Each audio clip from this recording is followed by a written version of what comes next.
Come in. Welcome. I'm E.G. Marshall. Welcome to the sound of suspense. Welcome to the fear you can hear. But mostly to the world of terrifying imagination. In the next 52 minutes, you'll hear a story about truth. Everyone is in favor of truth, of course. It's a word which produces immediate reverence and respect. But sometimes the truth can be a terrible thing, even a shattering thing.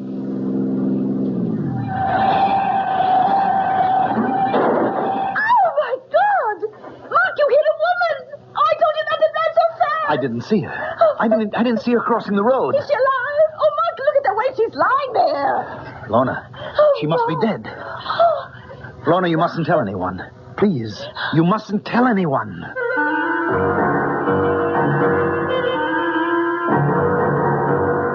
Our mystery drama, The Ring of Truth, was written especially for the Mystery Theater by Henry Slessor and stars Agnes Moorehead.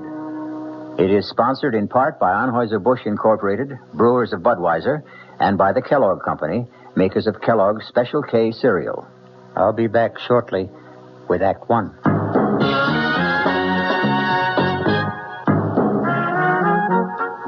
Some beer drinkers have funny ideas about beer. They think beer improves with age, like wine. Well, find a brewmaster, though. You'll find a beer drinker who knows better. The Budweiser brewmaster says it all depends on how beer is aged. Just letting beer sit in lagering tanks makes it older, not necessarily better. That even goes for keeping a case around the house for a couple of months. But there is one kind of aging that's good for beer. The Budweiser kind. Beechwood aging. In this kind of aging, something happens. It lets all the flavor of the choicest hops and best barley malt that go into Budweiser get through to you. Sure, it takes more time and trouble to brew Budweiser that way, but brewing beer right does make a difference. Anheuser-Busch, St. Louis. Hey, Ma, what's for dinner? ShopRite has a beautiful buy to help you serve dinner. Fine imported porcelain china. The beautifully crafted Lovelace pattern by Crown Victoria. An elegant white-on-white platinum-banded pattern to complement any table. Now available only at ShopRite. The basic place-setting pieces, dinner plate, cup and saucer, dessert plate, and bread and butter plate, are just 39 cents. 39 cents each with every $3 purchase. A different place-setting piece is featured each week at this special price. You'll want to collect all the magnificent completer pieces and matching ovenware available every week at low prices, too. Visit ShopRite and start your set of lovely porcelain china today. It's a beautiful buy. Hey, Ma, what's for dinner? ShopRite has the answer. Offer not available in Westchester, Ulster, Orange, Dutchess, and Columbia counties.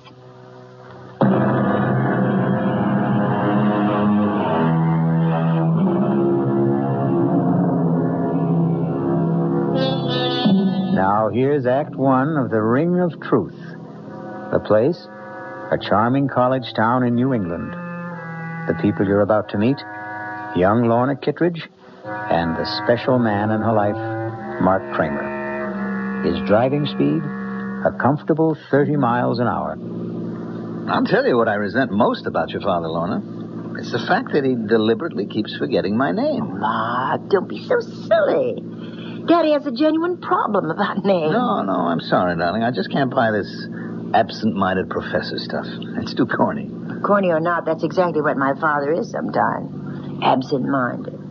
His mind is always up in the stratosphere somewhere, communing with Socrates or Schopenhauer on the meaning of truth. You just don't like my father very much. I hardly know your father. Look, I want to get along with him, Lorna. After all, he's going to be my father-in-law, isn't he?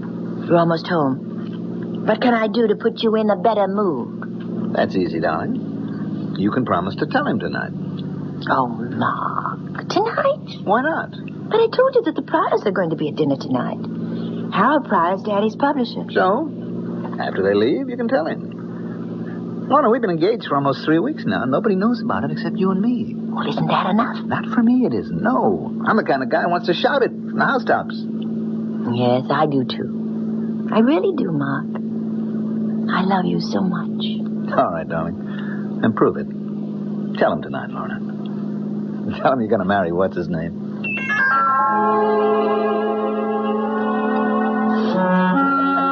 How do you think I'm right? You're quite right, Harold. What the book needs is a much sexier title. Well, of course, there isn't a word about sex in it, but what's the difference as long as it sells, huh? What's the latest book about? Why, truth, of course. Daddy's favorite subject. Should be everyone's favorite subject, in my opinion. You know, if you really want a suggestion for a new title, Professor, I think I have one. Do you, mate? Daddy, the name is Mark. Oh, yes, of course. I'm sorry, Mark. Well, go on. Let's hear your suggestion. Why not call it The Ring of Truth? Well, I think that's a very good name, but, of course, that's up to Professor Kittredge. It's not a bad title, Mark, but, well, it does imply a lack of sincerity, doesn't it? The Ring of Truth is only the surface appearance of it. What I'm examining in my book is the necessity for stark truth, for truth unafraid. Of course, there's a fairly good argument against stark truth sometimes, isn't there? I mean, there's still a necessity for a white lie now and then. You mean in the real estate business, perhaps? No, not just in my business, in everyone's. I mean, there are times when tact and courtesy and general goodwill call for a shading of the truth. May I make a suggestion, everyone? Why don't we have our coffee in the living room? It's a good idea, darling. You know, George, I wonder... I'll give you a hand with the dishes, honey. Besides, I'd like a little conversation with you in the kitchen.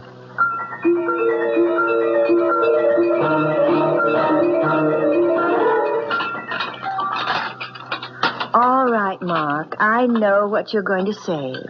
Daddy was impossible tonight. Now, your father's a great scholar, man of ideals, the Albert Schweitzer of New England.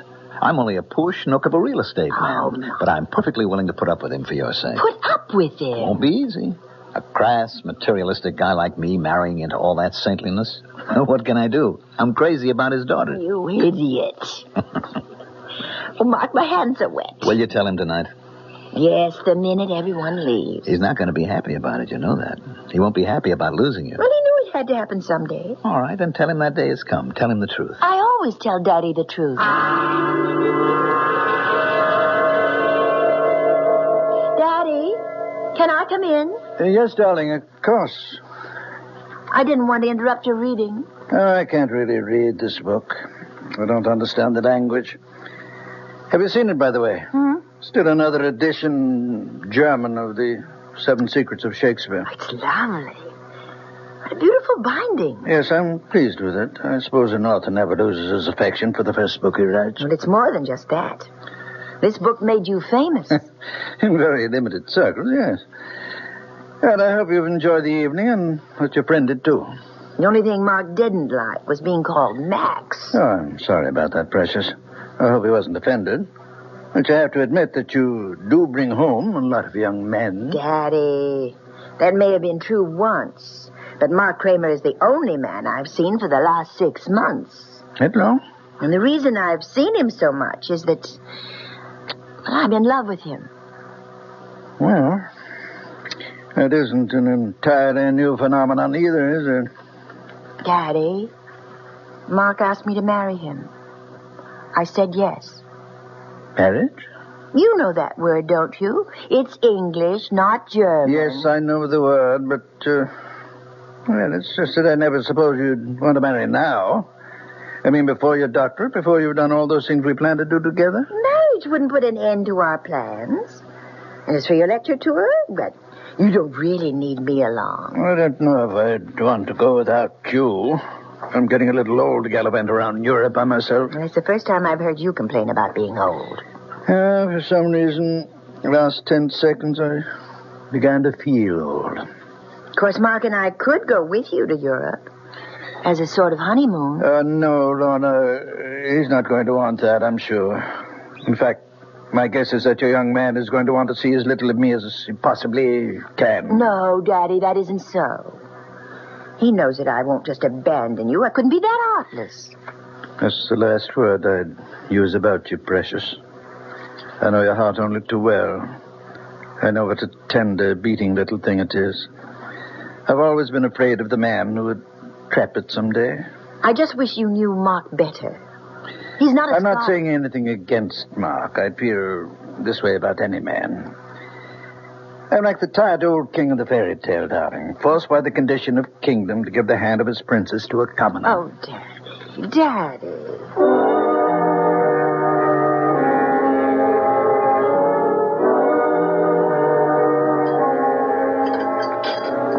Mark, you're just being pig-headed.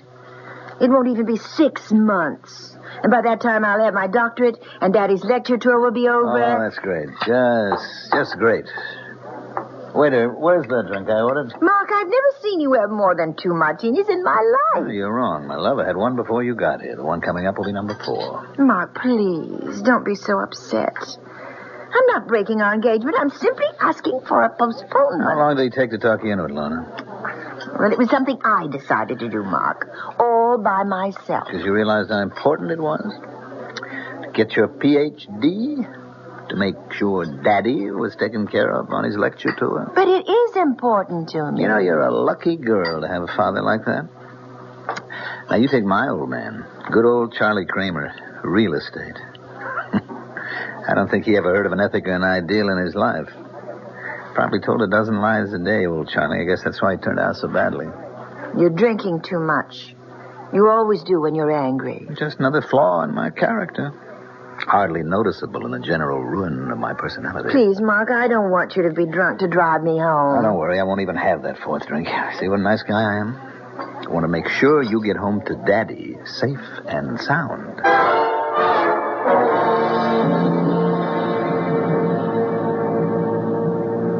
Mark, are you sure you don't want me to drive? No, you just leave the driving to us. It's starting to rain. I think you should turn your wipers on. That isn't rain, precious. Those are tears in front of your eyes. Please, Mark. All right, all right. Do you have to drive so fast? I know there isn't any traffic, but these roads are so dark. That's what the headlights are for.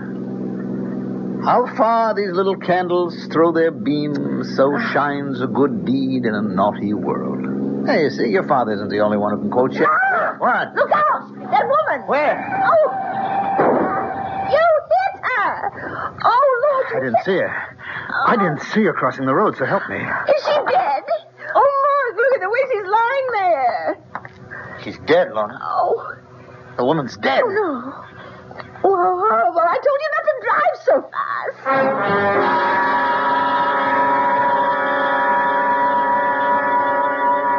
Oh, Daddy, it was so awful. And it was my fault. My fault that Mark drank so much. He really doesn't like whiskey very much, but when I told him about what we decided about postponing the wedding... You mean what you decided, darling?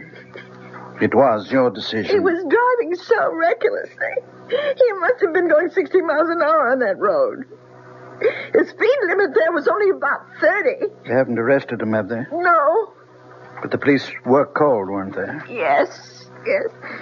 They know Mark, of course. He's lived here all his life.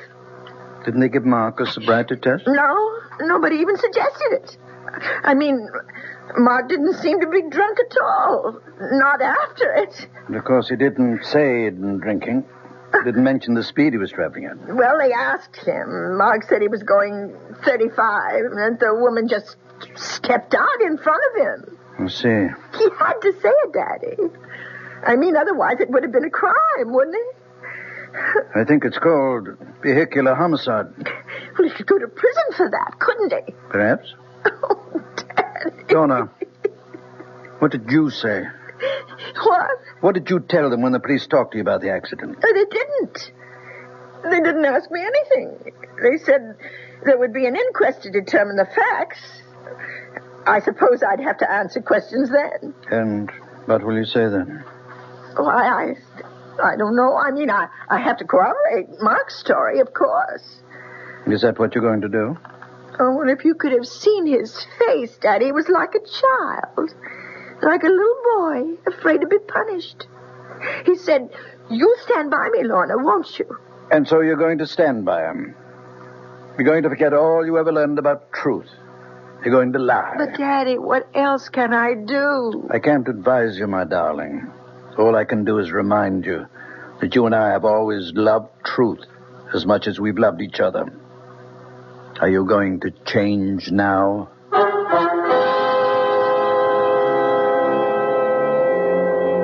And so Lorna finds herself in the corner of a triangle. The man she loves on one side, the father she loves on the other. But the invisible corner of the triangle is that mysterious thing called truth. We'll find out what Lorna Kittredge does when I return shortly with Act 2. And now another tale of the ball and chain. At Kellogg's Special K Presents Overweight on an Overnight Train. Is the seat taken? Please, sit down. You have exceptional legs. But why is one of them attached to a ball and chain? This ball and chain? It's a symbol. Funny, I would have sworn it was a ball and chain. I mean symbolic. Because carrying around a few extra pounds can be just like lugging around this ball and chain. I see. May I suggest something? Try a bowl of Special K skim milk, orange juice, and coffee. It's the Special K breakfast. Will it make me lose weight? No. Oh. You must also exercise and eat smart at every meal. I see. Do you know the Special K breakfast is less than 240 calories, 99% fat-free, and delicious? No, but if you hum a few bars... And that's another tale of the ball and chain. Your happy ending could begin with the Kellogg's Special K breakfast. That's Kellogg's Special K. Good night. This is WOR New York, your Mystery Theater station.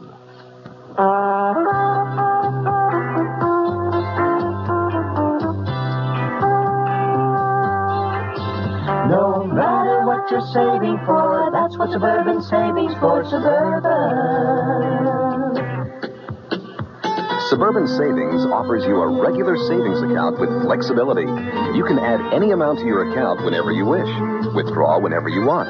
Suburban Savings pays a 5.25% annual interest rate on regular savings paid quarterly, which earns an annual effective yield of 5.47%. Interest is compounded continuously from day of deposit to day of withdrawal, as long as $50 is maintained in the account to the end of the quarter.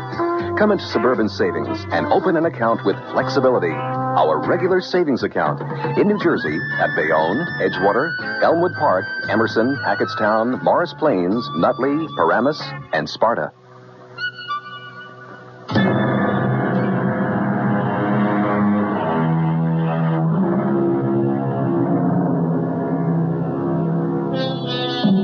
Ye shall know the truth, and the truth will set you free. Will that familiar saying work in the case of Mark Kramer? It may all depend on the outcome of the next conversation you hear in the home of Professor John Kitteridge and his daughter. Lorna, may I come in? Yes, Daddy. All dressed already? Yes. I know I don't have to leave for the county courthouse for another hour, but I was too nervous to just lie in bed. Why don't you come downstairs and have some breakfast with me? No, I couldn't. I feel too sick. Oh, poor Kitty. You know, I haven't called you that since you were a little child. Or don't you remember me calling her that? No, not really. You see, before you were born, I wanted to name you Catherine. But your mother objected because she was certain you'd be nicknamed Kitty. Then you'd be Kitty Kitteridge. And she hated the sound of it. You've told me the story before. I know you're not in the mood for old family anecdotes. All I can think about is that inquest this morning. I'm so frightened. My skin feels like ice. Darling, you won't have to be frightened if you do what I said. It's only lying that makes us afraid. Please don't talk about it. I have to lie for Mark. I love him. I'm going to marry him. Do you think the others will lie? The bartender at that restaurant? What was the name of that again? Bruno's? Yes. He'll defend Mark. I'm sure he will. They don't like trouble. They had some license problem last year. They won't want to admit that they served Mark so many drinks that he was hardly able to walk. To say nothing of drive. So you're the only one who has to lie. Daddy, the woman is dead. Nothing will bring her back. Lies, truth, nothing. Who does it help if Mark goes to prison? Yes. You're right, Precious. There's no profit in truth. None at all. Then you agree with me. No profit, Lorna. Only loss, maybe. But that's something you'll have to judge for yourself. You know my feeling about truth. You know what I've always taught you about it. Yes. Dare to be true. Nothing can need a lie. A fault which needs it most grows two thereby. You used to like that poem. Now you're quoting it with contempt. Oh, Daddy, why can't you understand? Why do you have to be so demanding? Let me forget truth just this once. Your mind is your own, Lorna. Well, I want to do what's right. Then do what you want to do. You're an adult now, independent of me. Lie if you want to. But don't look for my approval. And above all, don't ask for my blessing. Daddy!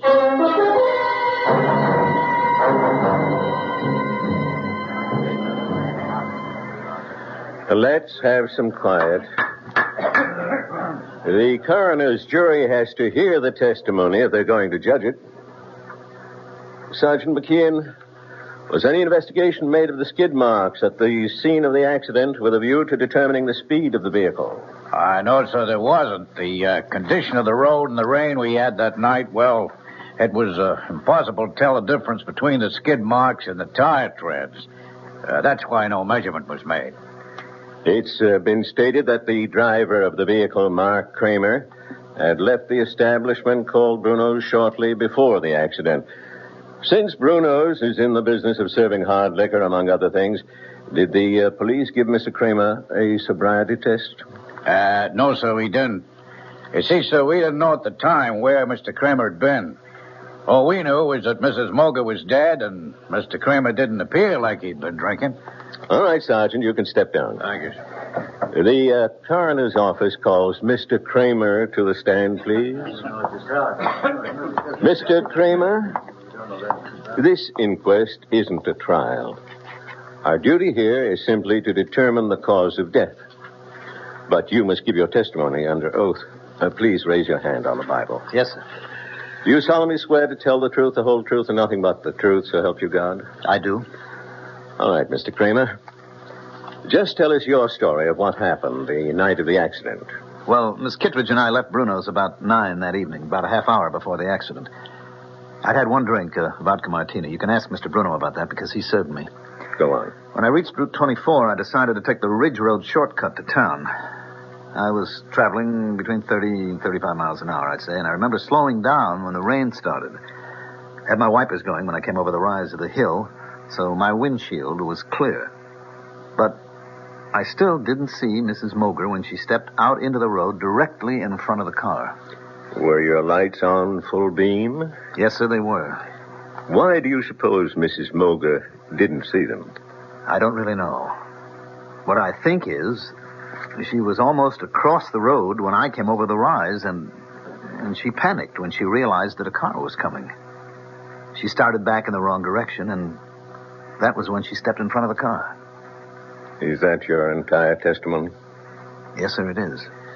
Very well, Mr. Kramer. You can return to your seat. Will Miss Lorna Kittredge take the chair, please? Place your hand on the Bible, Miss Kittredge. Yes.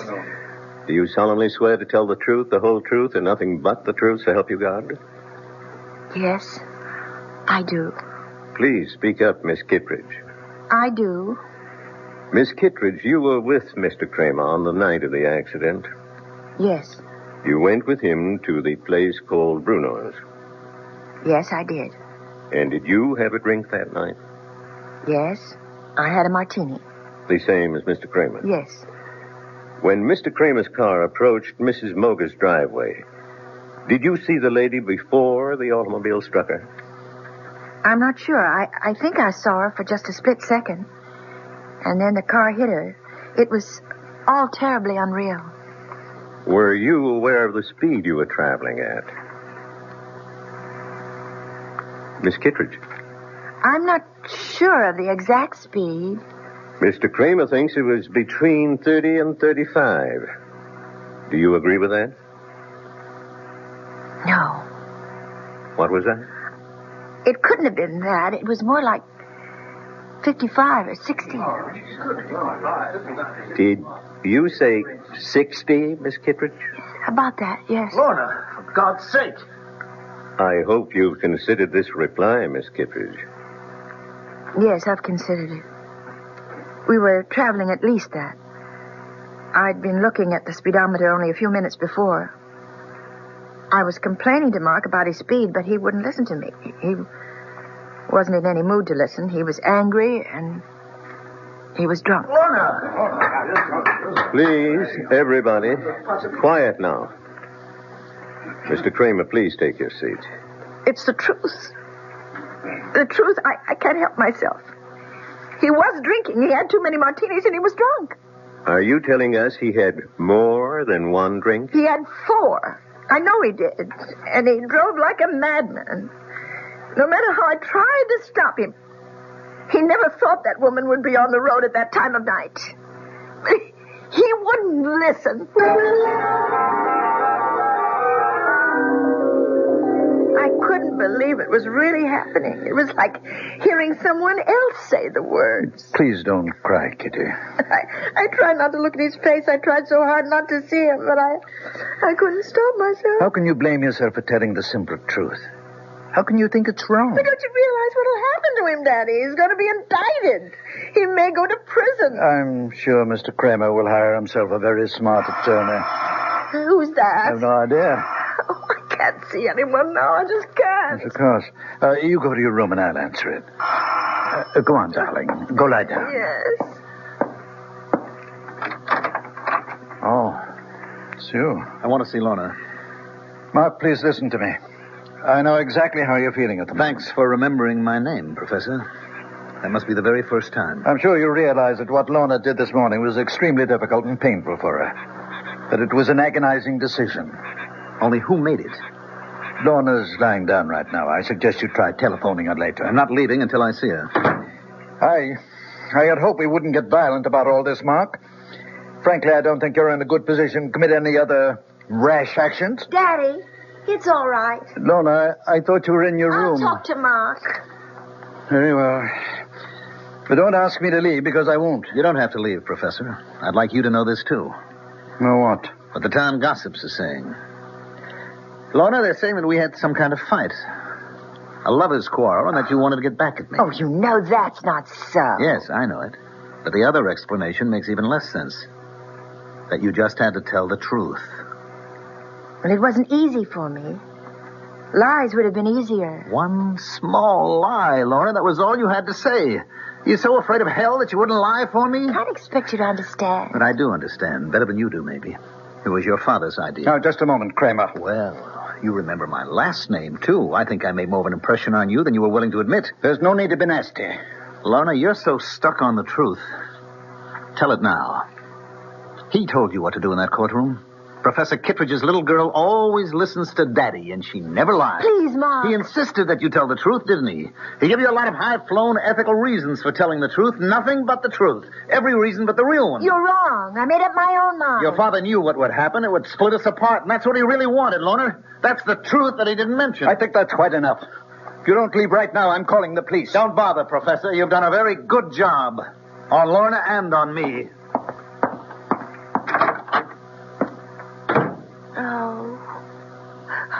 Oh, Daddy. Daddy. Kitty, don't. It's going to be all right. How can it be? He hates me now. Mark hates me. Things will change. You wait and see. He'll get himself a smart lawyer, and nothing will happen to him. Mark Kramer, having been found guilty of the crime of manslaughter, it is my duty to sentence you to imprisonment for a period of not less than 1 year and not more than 5.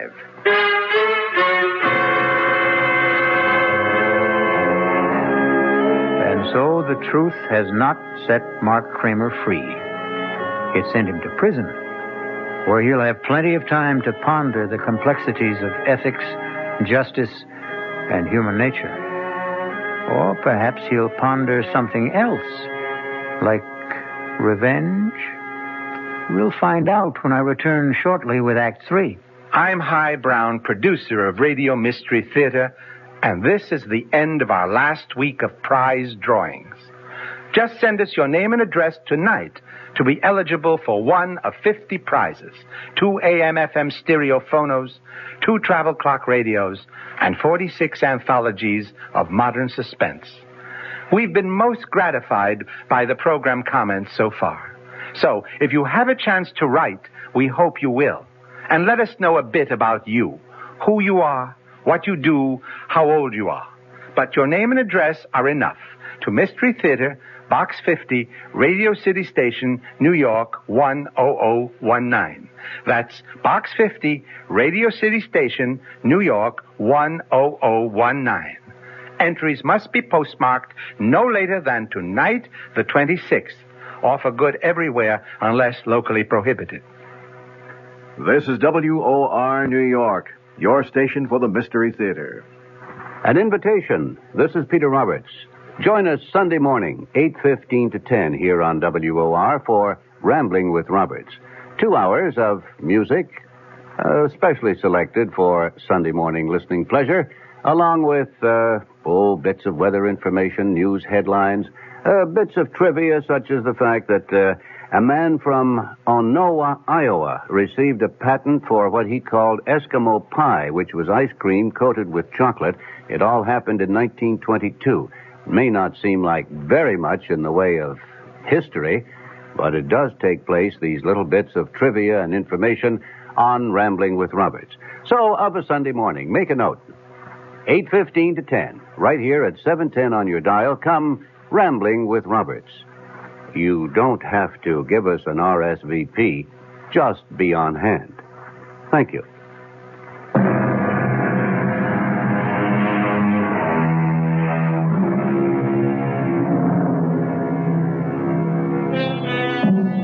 It's now 1 year later.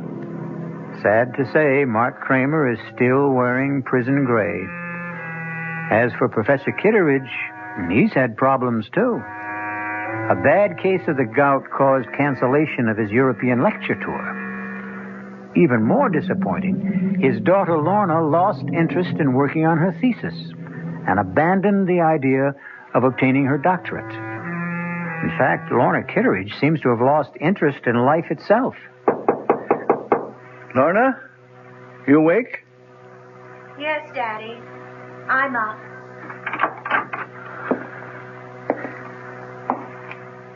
Darling, it's almost noon. It's not like you to be in bed so late. I just didn't feel like getting up. Did you sleep badly again last night? Last night, the night before that. Oh, Lorna. If you don't see Dr. Isaacs voluntarily, I may have to drag you to his office. You know there's nothing wrong with me. What's all this paper for? All those little crumpled balls. Can't you guess? Oh, Lorna, no. You haven't been writing Mark again? I keep thinking that I might hit on exactly the right words. The magic formula that would make him answer one letter. Just one letter. You know that's not possible, darling. Face it, the man is filled with bitterness. He blames you for something he did to himself. Probably never reads any of the letters I send him. Probably sees my handwriting and tears them up immediately. It would be so much better if you forgot him, Lorna. Do you know that I even thought of sending him a disguise letter? Making it look like some important document that he would have to read? Isn't that ridiculous? What's ridiculous is the way you've tortured yourself over that man for so many months. Who's tortured who, Daddy? Which one of us is really guilty? Oh, Kitty. Stop calling me that name. My name is Lorna. Can't you remember my name? Darling, you're just not yourself. Oh, is that why you can't remember me? Because I'm somebody else? Well, you may be right, Daddy. Every morning I look in the mirror and I can't recognize the woman I see. Lorna, you're just not giving yourself a chance to forget. You'd start getting out into the world, start meeting new people. You become a hermit. I thought you liked having me here, Daddy. I thought you couldn't live without my company. I honestly believe you need medical attention. If not from Dr. Isaacs, then from somebody else. You mean a psychiatrist, I suppose? No, darling, no. Just someone who can help you get over this distorted guilt that you feel. The only one who can do that is Mark. And he won't see me or write me or anything. Lorna. Oh, please go away. Please. I'm going to try to sleep. It's the only time I'm happy. When I'm asleep.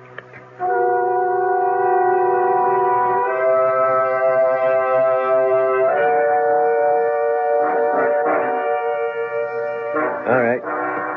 Step right over here, Kramer. Anything you say, guard. Remember, visiting time is limited to 15 minutes. Look, I don't want the 15 minutes. They're being forced on me. Sit down and behave yourself. Yes, sir. Anything you say, sir.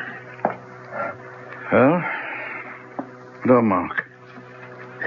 Make it fast, Professor. I've got important matters to take care of back in the shop. I'm making a very special license plate. Mark, I know you resent the fact that I've forced this encounter. Took some doing, believe me. Uh-huh. Why did you go to all the trouble? Because it's a matter of health. Lorna's health. She's pining away for me, is that it? Well, tell her to stop, Professor. My nights are filled with sweet dreams, and she is in none of them.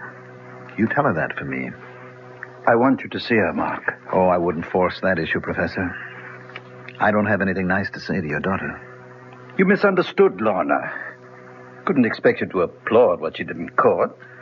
But if you really thought about the ideals that motivated her... Whose ideals? Yours or hers? Do I have to separate them? Yes. But you can't, Professor. Because she's your monster. You've got her all twisted up between her ethics and her instincts. I suppose you're proud of the result, but it's a fake. There's nothing fake about her principles. She doesn't have principles. All she has is you. Her shining example. She wants you to love and admire her, so she does what you expect. That's why Daddy's little girl always tells the truth. She does tell the truth. Always. And her father? I abominate lies. You won't even lie to yourself. Then tell me this. Weren't you happy when Lorna and I broke up? Didn't it save your happy home? I can see that coming here was a mistake. You're a hypocrite, Professor. This whole thing was your doing, and I'll never let you forget it. Goodbye, Mark. Wait a minute. There's something you should know. What's that? I'm being paroled next week. Tell that to your daughter. Maybe it'll improve her health.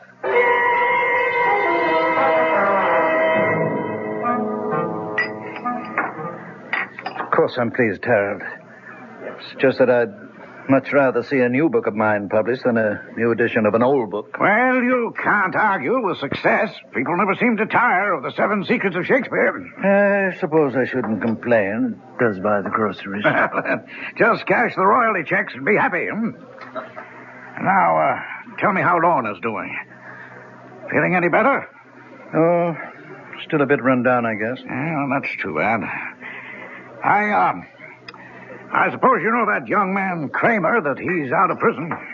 For about 2 months now, I gather. He, hasn't been in touch with Lorna? No, and I don't think he will be. Funny thing is, he's been in touch with us. With you? What's that before? Well, actually, it seems he went to Merritt Bob's first. My first publishers? Yes, talked to everyone who would talk to him. Then he approached members of my own staff. He even tried to get an appointment with me, but I put him off. What do you suppose he wants? He's an embittered young man, you know. And I spoke to George Merritt. He didn't know about Lorna and this fella Kramer. He thought Kramer was an article writer looking for biographical material. George said that he seemed to know an awful lot about you already. I don't much like the idea of someone like that snooping into my life. Why do you suppose he's doing it? Hard to say. Rancor, I suppose. Hopes he can find something unpleasant in my past.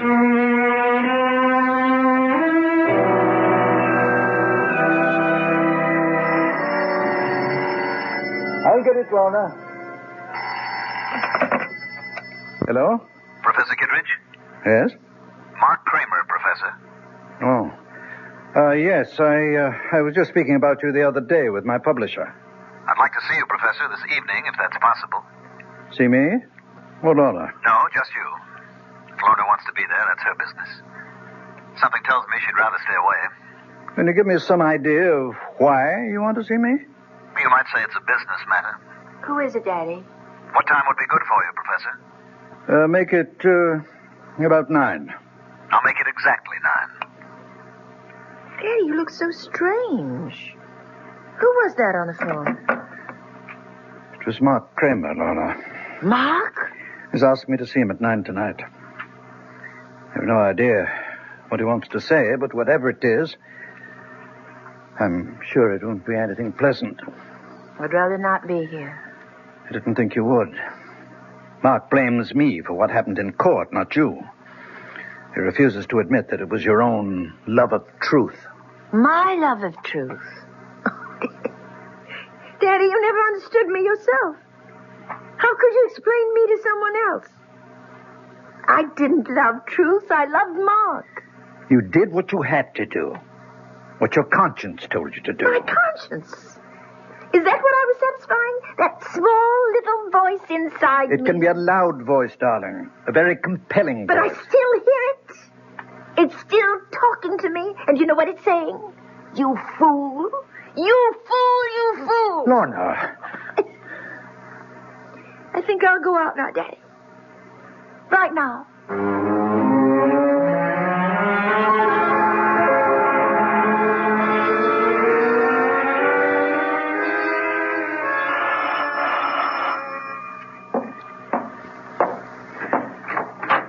Good evening, Professor.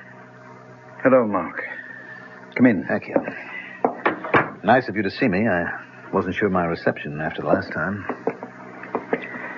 I see you're using a cane these days, Professor. Yes, a touch of gout. Mark, I hope you weren't expecting to see Lorna. She's not here. No, I didn't expect to see her. Would you care to come to the point of this visit? Yes, Professor. I'll come to the point. I've come to see you about truth. Oh, must we, Mark? Really? I mean, these philosophical discussions are meat and drink to old campus fogies like me, but I'm rather tired of the subject right now, very tired of it. Frankly, I'm a little exhausted by it myself. I've just spent 2 months in search of it, and I didn't even know what I was looking for. You've been digging up things about me, haven't you? I hope you enjoyed yourself. No, I didn't. You see, I made the mistake of talking to your enemies.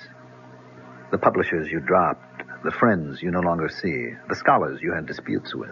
What did you get out of that? Nothing. Your enemies didn't have the truth about you, Professor. Only your friends did. Like Avery Hayes. Avery Hayes? Oh, I'm glad to see you remember the name. Strange how few people do. Even though you dedicated your 4th, or was it your 5th book to him? George Merritt knew him, of course. Mr. Merritt called you Avery's benefactor. Said that Hayes was an alcoholic that you took care of for many years. He was my friend. Yes, he was a good friend, and you were good to him. That was one chapter of your past that you had every reason to be proud of, wasn't it? Avery's been dead for 10 years. What did you want from him? Nothing, Professor. I just thought a man like that deserved a little recognition, if only for his past association with you. So I talked to people who knew him, his old pals, his family. He still has a brother alive, you know, a crotchety old fellow in the terminal ward at the county hospital. His name's Ezra. Perfect name for the old boy. And you know what? He still has the junk Hayes left when he died. That pitiful collection of books and papers. You don't expect me to believe that? About Avery's papers? Avery never kept anything, not a thing. He was a foolish, drunken old... He was also brilliant, wasn't he? Went to the university on a scholarship. You only beat him out for top honors because of his drinking. You're talking about 40 years He was drunk and he was dishonest, too, wasn't he, Professor? That was how he sustained that wild life of his, by selling his scholastic services to anybody who could pay for them. It's not different today. Yes. That's what Avery said in his letter. The one he wrote to a woman named Jean. I didn't know who Jean was or why Avery never mailed the letter, but there it was. Avery said he was cleaning up $100, $200 a month and would surely be able to pay back all he owed before the end of the semester. And then he mentioned the thesis. The big job he was doing, that he expected $300 for that job alone. You know which thesis I mean, Professor? Please go. Get out of here. I've had enough of this lying filth. The 7 Secrets of Shakespeare. Sounds like a mystery story, doesn't it? But it was quite a piece of work. And it became more than just a college thesis. It became a world-famous book. It made your reputation, Professor. You're a liar. A liar. You know nothing about it. You paid Avery for his work and put your name on it. You might have done as well yourself, but you were young and lazy, and you had the money to pay for it. Then you discovered how good it really was, and it was too late for both of you to change the course of history. Get out of this house now. Get out. I'm going, Professor. I just wanted you to hear this little story about truth. And also to tell you that I have Avery Hayes' letter. What did you say? I have his letter, Professor. It tells the whole story. Good night. Mark! You told me to go, and I'm going. You filthy animal! No! Get rich! Kill you, monster! I'll kill you! Kill you, you animal! Daddy! Kill you! Daddy! Like a wild beast! Oh, my God! What have you done? Lorna! Daddy! Lorna! Oh, thank heaven you're here. Oh, Thank heaven. look at his head. Oh, dear Lord. You saw what happened. Oh. What the crazy fool did, he attacked me. You killed him with your cane. He attacked me, Lorna. You know how much he hated me? I had to defend myself. No, I saw what happened. I saw you strike him from behind. No, Kitty, no. He tried to kill me. That's why I hit him. Daddy, I saw everything. You killed Mark. You did it deliberately, and that's the truth. You always taught me to tell the truth. It's the only important thing. The truth.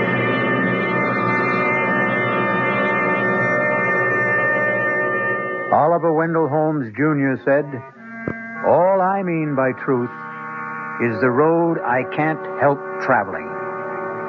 Well, Professor Kitteridge traveled his road, and despite his good intentions, it turned out to be the road to hell. I'll be back shortly. Hello, this is Joe Franklin. Ladies and gentlemen and boys and girls, for the very latest in nostalgia, for the ultimate in remembering, please join with me on Saturday nights from 9:05 to 11 o'clock, where memories are truly happening right here over WOR Radio. It is my privilege to present radio's original Memory Lane program, but positively the original. And whether it's Al Jolson or Benny Goodman or Louis Armstrong or Eddie Cantor or Harry James or the Dorseys, Mario Lanza, Gene Krupa, the young Frank Sinatra, George M. Cohan, Bing Crosby, Bogart, Lombard, Cagney, and all those happy times of radio's comedy and drama and soap opera. We have it fascinatingly, and all the sounds are reproduced crystal clear Saturday nights from 9:05 till 11 over WOR Radio. Yours truly, Joe Franklin, hosting Memory Lane. Tune in.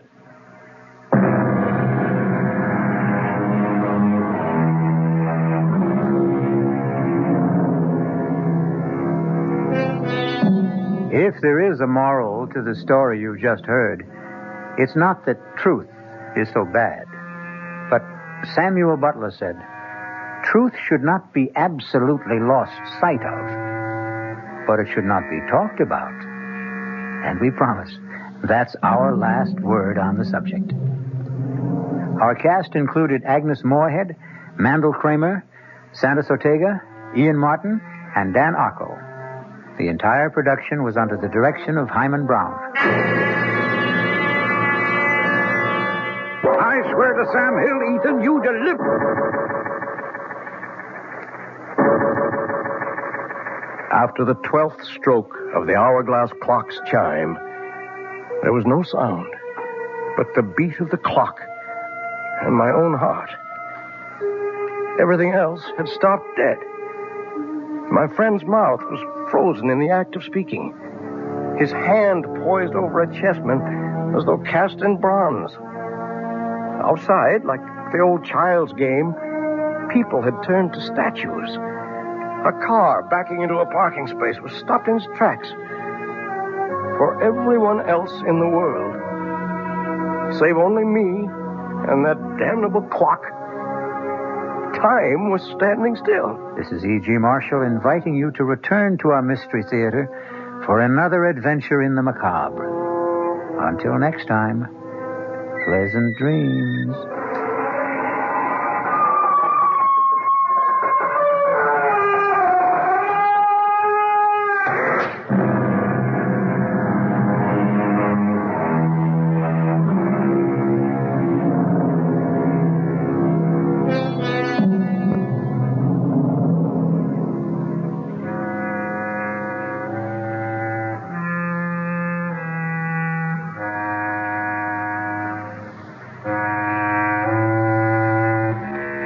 WOR Mystery Theater was brought to you by ShopRite Supermarkets, where you get a lot more for a little less, and by Suburban Savings, with offices throughout North Jersey.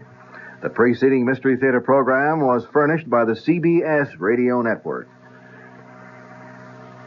The late news is next at 9, followed by Joe Franklin and Memory Lane here on WOR New York, an RKO General station. Good evening, news at 9 from the WOR newsroom. This is Bill Maher reporting. The fast-paced Secretary of State is in New York for the weekend. He'll be meeting tomorrow with UN Secretary General Kurt Waldheim to fill him in on the diplomatic goings-on that brought about a settlement between Israel and Egypt. Just what the Secretary's plans for today and this evening are, nobody's saying. One of the Secretary's favorite companions, Nancy McGinnis, lives in New York, but all aides will say about Kissinger's plans is he has personal business. President Nixon can be impeached for abuses of political power, even though he may not have violated criminal law. This, according to a study just released by the New York Bar Association. The U.S. Constitution says the president can be impeached for, quote, high crimes and misdemeanors. According to the Bar Association's report, this phrase comes from English law and refers to acts which undermine the integrity of the government, as well as purely criminal acts. Among those activities designated by the report as impeachable were corruption or flagrant abuse of power, acts which undermine the public trust, and acts performed by presidential appointees that constitute high crimes and misdemeanors if unchecked by the president. The upcoming trial of two former cabinet members has prompted the Senate Watergate Committee to postpone its public hearing scheduled to begin Tuesday.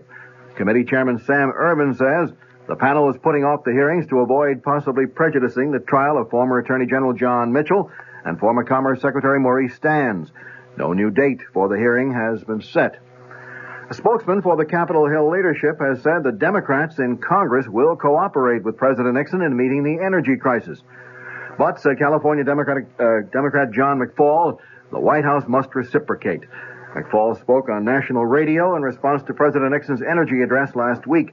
The congressman said the first positive step the administration could take is to withdraw its opposition to a provision of the Emergency Energy Act attacking excessive oil company profits. The captain of that Bulgarian fishing vessel seized off the New Jersey shore today for allegedly fishing within the 12-mile U.S. coastal limit has denied his trawler trespassed. The captain, Peter Todorov-Donchev, said in New York, where he was brought by the Coast Guard, that his vessel was 13.5 miles out to sea when his ship was overtaken by the Coast Guard cutter Unimak. Turkish officials still are seeking an explanation for a jetliner crash which claimed the lives of at least 62 persons this morning. The plane went down shortly after takeoff from Izmir, causing what authorities call the worst air disaster in Turkey's history. The U.S. Embassy in Ankara says two of those killed were identified as New Jersey residents, Dr. and Mrs. Horace Gerard of 41 Knox Road in Tenafly. Well, 51% of the population is female, and Governor Brendan Byrne isn't taking chances with their votes. The New Jersey governor has spoken before the state's first meeting of female public servants, and he promised to give serious consideration to the problems facing women. Byrne asked the group assembled in Princeton for help in recruiting qualified women for jobs in state government. The governor said he has tried to appoint a woman as state education commissioner, but said he received virtually no applications from females. The weather for New York City and vicinity, mild with occasional rain tonight and again tomorrow. Low tonight in the low 40s, high Sunday in the mid-50s, mostly cloudy Sunday night, and Monday with a chance of showers Sunday night, and the low Sunday night in the low 40s. At the moment, in cloudy Midtown Manhattan with some very light rain falling, the temperature at 44 degrees, humidity 86%, wind southeast at 4 miles per hour, the barometer 30.21 and falling. That's the news at 9. Bill Maher in the WOR newsroom.